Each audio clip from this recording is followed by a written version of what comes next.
دن ہو یا رات، کراچی کے بیشتر ریستورانوں اور فوڈ سٹریٹس پر جو منظر عوام نظر آتا ہے وہ دوستوں کا مل بیٹھ کر شیشہ پینا ہے، جبکہ بعض لوگوں نے تو شیشہ کیفے جانے کی زحمت سے بچنے کے لیے اسے خرید کر گھر پر ہی رکھ لیا ہے۔ تفریح کے طور پر اپنایا گیا یہ رجحان بہت تیزی سے سماج کو اپنی لپیٹ میں لے رہا ہے، مگر یہ کتنا خطرناک ہے، معاشرہ بظاہر اس سے واقف نہیں۔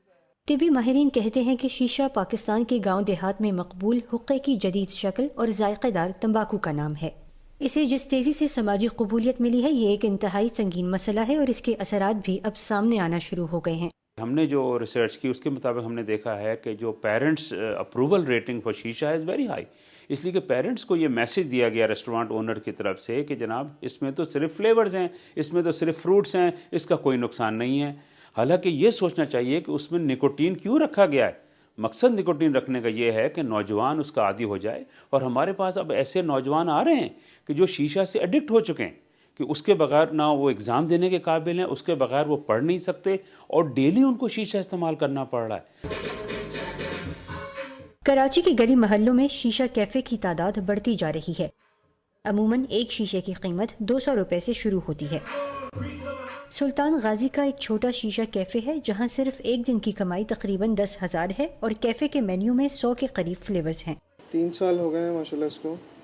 اس سے پہلے یہاں پہ ریسٹورنٹ تھا، ریسٹورنٹ میں نے بند کر کے صرف شیشہ کیفے کر دیا تھا اس کو، اور ڈیلی کے 50-60 شیشے جاتے ہیں آرام سے۔ عالمی ادارے صحت کے مطابق 1 گھنٹہ شیشے کا استعمال 100 کے قریب سگریٹس پینے کے برابر ہے۔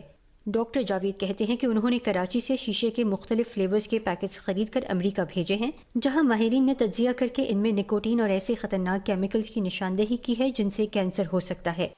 وہ کہتے ہیں کہ شیشے کے استعمال سے دمہ، امراض قلب، ٹی بی اور دیگر بیماریوں کے علاوہ خواتین اور مردوں میں بانجھ پن کا رجحان بھی بڑھ جاتا ہے، جبکہ حاملہ خواتین اس سے دور ہی رہیں تو بہتر ہے۔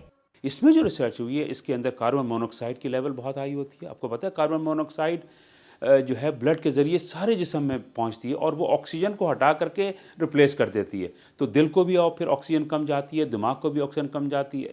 اگر کوئی حاملہ خاتون شیشہ استعمال کرتی ہیں تو ان کے اندر کاربن مونوکسائڈ وہ معصوم بچے کو بھی جا رہی ہوتی ہے جو کہ ابھی پیدا ہونے والا ہوتا ہے۔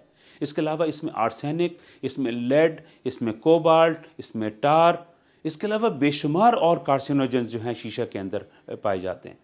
ایک محتاط اندازے کے مطابق پاکستان میں 50% نوجوان لڑکے شیشے کا استعمال کر رہے ہیں، جبکہ خواتین میں یہ تناسب 11 سے 15% ہے۔ ڈاکٹر جاوید احمد خان کہتے ہیں کہ فلیورز کے ذریعے نوجوانوں کو تمباکو کی جانب راغب کرنے کی اس کوشش کو روکنا بہت ضروری ہے، کیونکہ بہت سے نوجوان اور ان کے والدین اس حقیقت سے واقف نہیں ہیں۔ عالمی ادارے صحت کی ایک رپورٹ کے مطابق پاکستان میں ہر سال 1 لاکھ افراد تمباکو کے استعمال سے موت کا شکار ہو جاتے ہیں۔